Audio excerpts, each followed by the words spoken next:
So in a summary, I'm actually asking for time for you to allow, if you allow me to come well constituted, so that you ask, why did you do this? Why did you do that? Because I'm also reading this and I am noting the grammatical errors from here. And having studied up to Harvard, I'm not comfortable.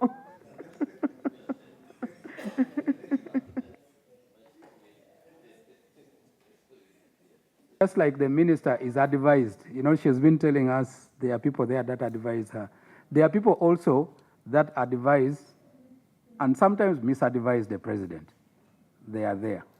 So it could be that we are at a stage where the president is also misadvised.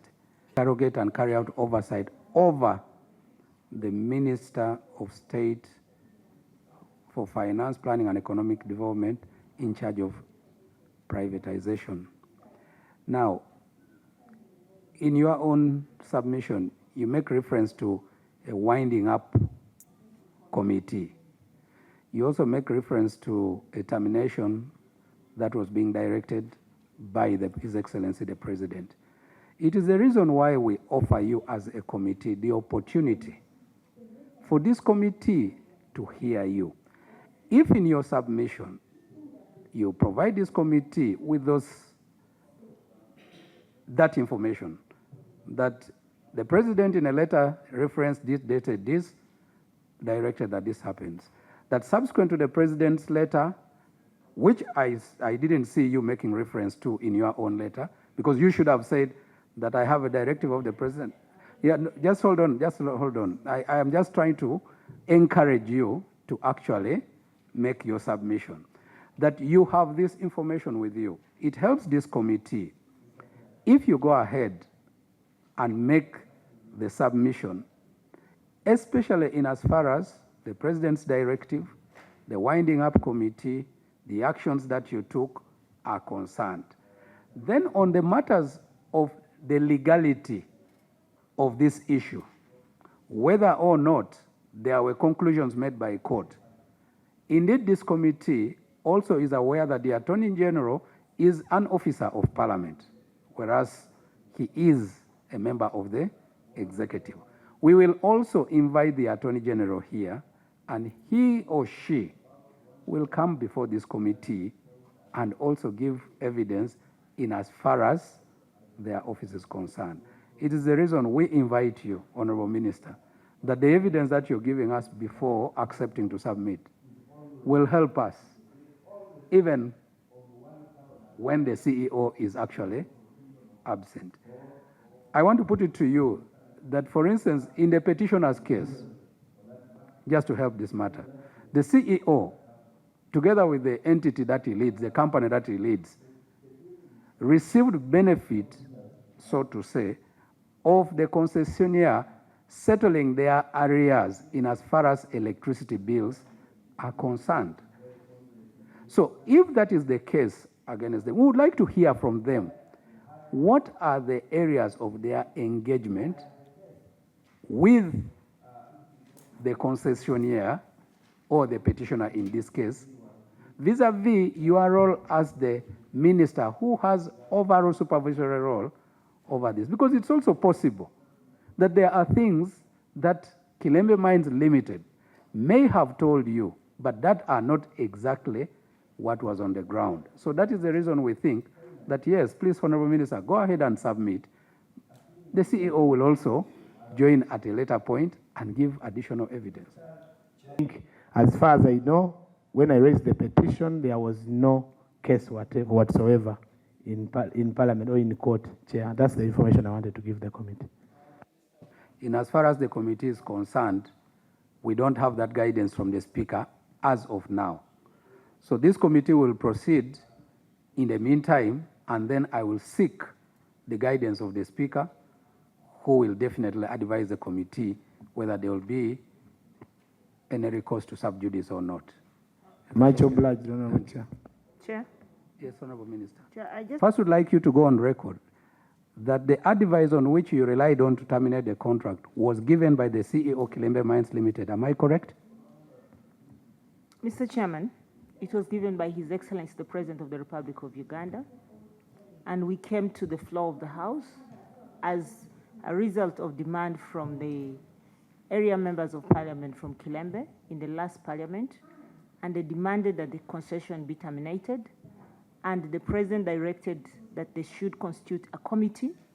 And that's why I was telling you that I am not well constituted, because the committee was constituted, and the committee, the winding up committee, included him as the CEO, and there's a chairman of the committee, and the process was legally done by the Attorney General.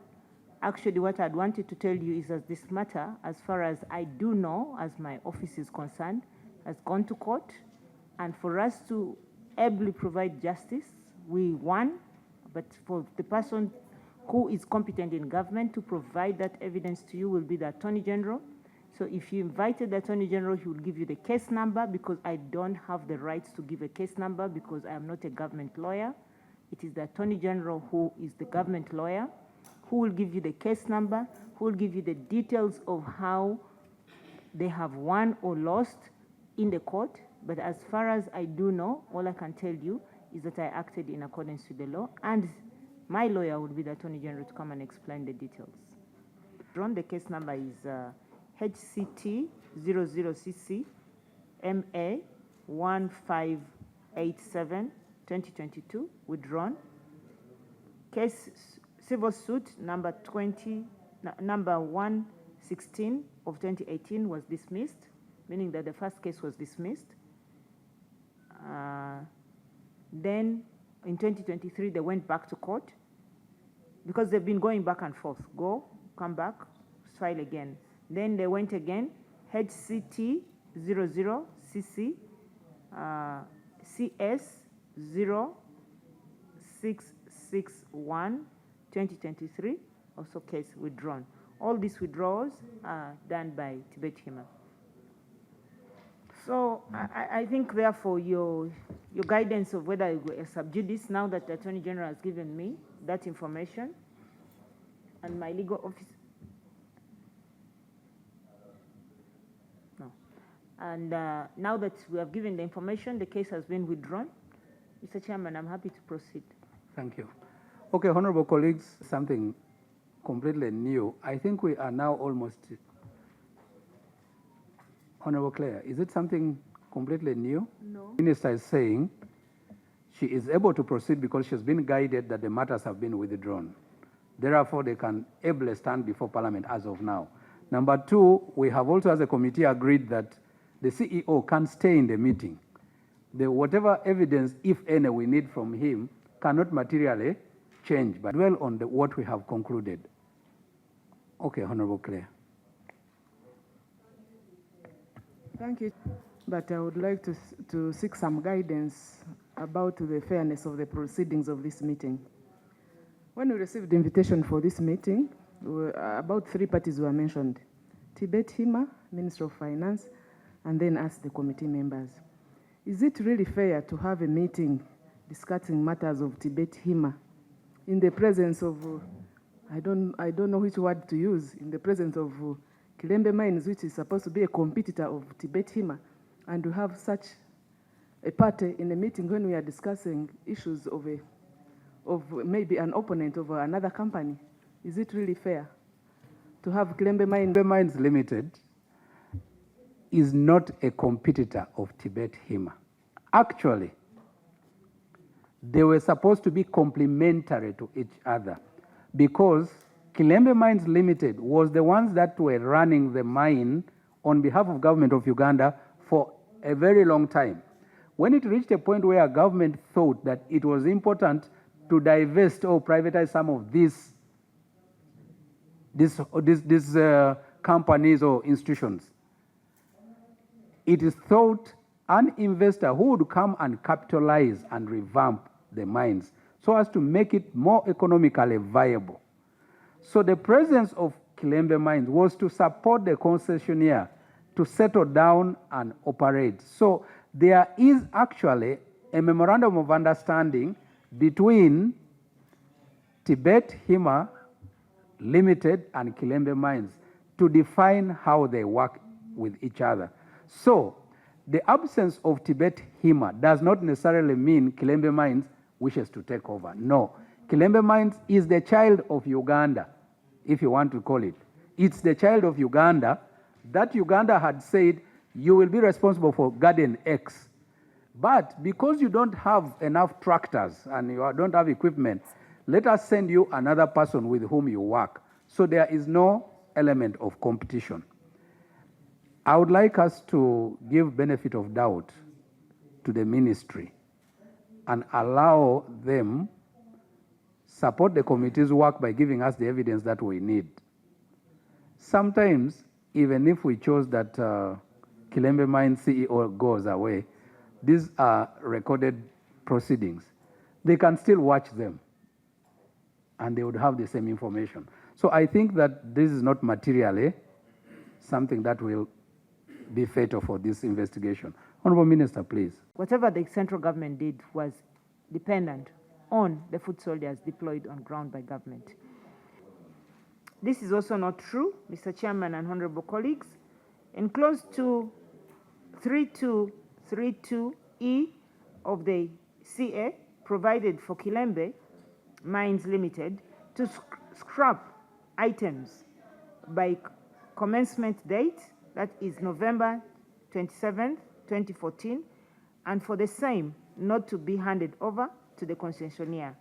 Clause 3233 provide for return to Kilembe Mines Limited of the conceded assets not in use by concessionaire. And clause 3211.1A of Kilembe Mines Limited to dispose of these conceded but reach end of life. The board of directors of Kilembe Mines registered a resolution for the scrapped items to be sold. Honorable Minister, I want to be assisted. Yes, please. I am happy that this is a submission that was prepared by your chairperson of the board. It has, I want you to go on record that this document, if you want to proceed with it, that it is treated as is with all errors and omissions accepted. Because you see, you can finish with us here, and then the moment you're out of that door, the inferred meaning of the grammatical and sentence construction issues are disowned by yourself. Because I know for you are very, very schooled, and I'm sure even when you're reading this, if the meaning is altered, I know the Hon Anite that I am sure of, she may actually say, no, that is not what I meant, because there are too many. I don't know what you think. Mr. Chairman, you're very right. That's why I pleaded, because the committee was to come and ask you to let me come well constituted with the people. Like I told you, my signature was ceremonial, and there is a committee that did the winding up. And I appreciate why the chairman is making those mistakes, because he also inherited office. But the people who actually led the winding up concession are leaving. So in a summary, I'm actually asking for time for you to allow, if you allow me to come well constituted, so that you ask, why did you do this? Why did you do that? Because I'm also reading this, and I am noting the grammatical errors from here. And having studied up to Harvard, I'm not comfortable.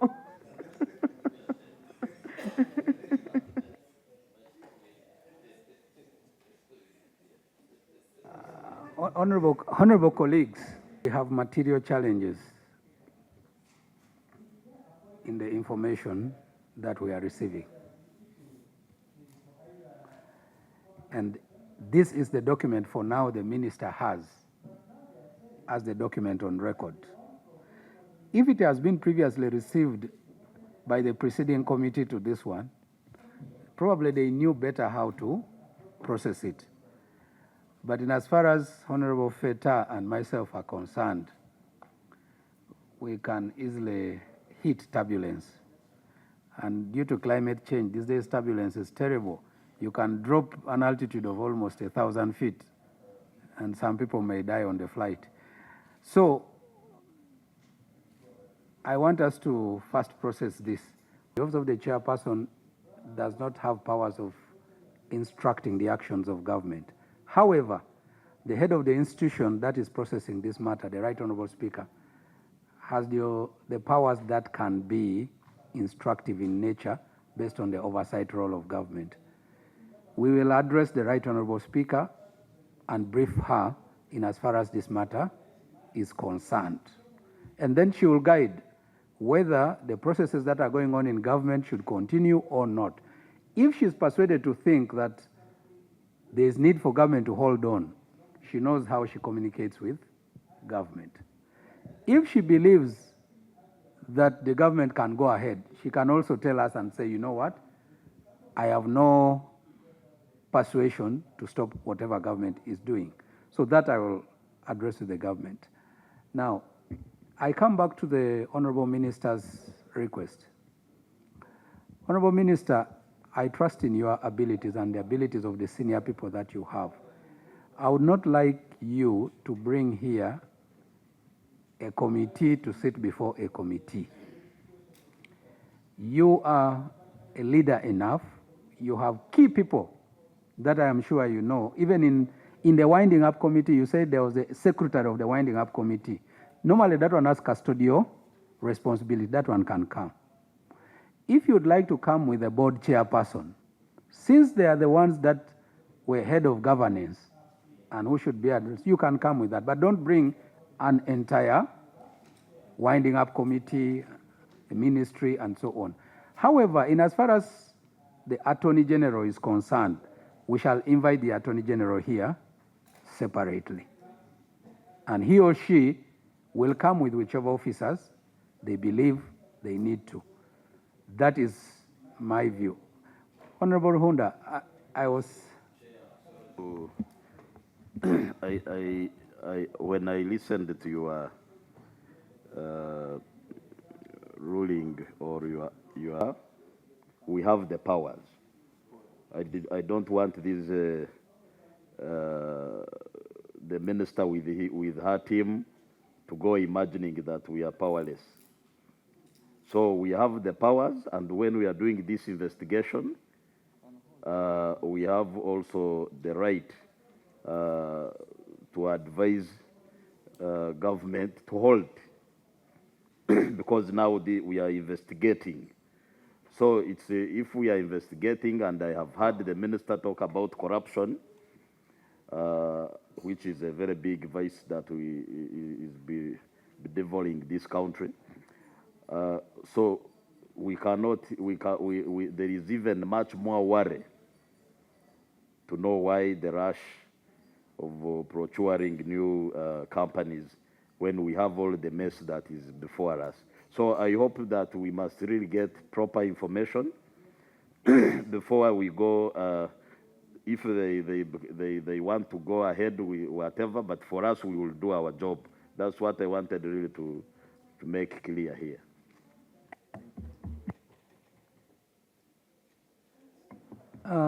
I thank you. Let's not, I know, Honorable Evelyne, don't worry, Honorable Alex Ruhunda. We will address effectively the issue of these committees having the ability to conclude the matter before being told you have been overtaken by events. That we will address.